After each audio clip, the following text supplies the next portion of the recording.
अस्सलामुअलैकुम वरहमतुल्लाहि वबरकातुहू। नाज़रीन मोहतरम, मैं हाफिज़ वानिस भी आपकी खिदमत में एक नए वीडियो के साथ हाजिर हूँ। इंतहाई अहम वीडियो, तो आपने वीडियो को आखिर तक जरूर देखना है।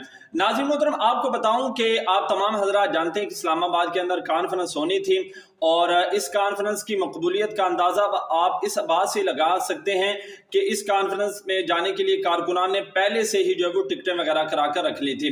लेकिन नाज़रीन मोहतरम, ये एक अलग टॉपिक है। आपको बताऊं कि कॉन्फ्रेंस की जो तारीख है वो मौखर हो गई है। उसकी वजह यह है कि इस कॉन्फ्रेंस का ऐलान जो है वो एक माह पहले ही कर दिया गया था तहरीक लबी पाकिस्तान की जानिब से, और वहाँ की जो इंतजामिया की तरफ से अब कॉन्फ्रेंस करने की इजाजत नहीं मिली, जिसकी वजह से पीर इनायत उल हक शाह साहब उन्होंने कहा है कि इंशाल्लाह अल्लामा साद हुसैन रिजवी साहब जो ही ऐलान करेंगे तो नई तारीख का जो है वो ऐलान जो है वो कर दिया जाएगा।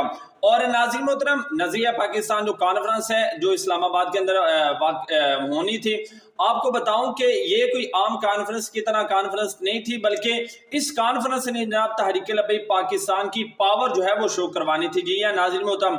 और नाज़रीन मोहतरम, आपको बताऊं कि ये जो कॉन्फ्रेंस है इसने हुकूमत के ईवानों के अंदर, कुफार के ईवानों के अंदर जनाब एक बार हलचल जो है वो मचा कर रख देनी है।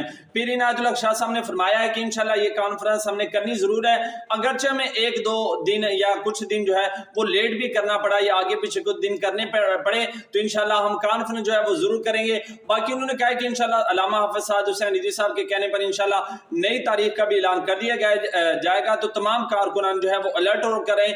इंशाल्लाह जो ही कोई नई तारीख आती है तो उससे भी आपको हम जरूर आगाह करेंगे।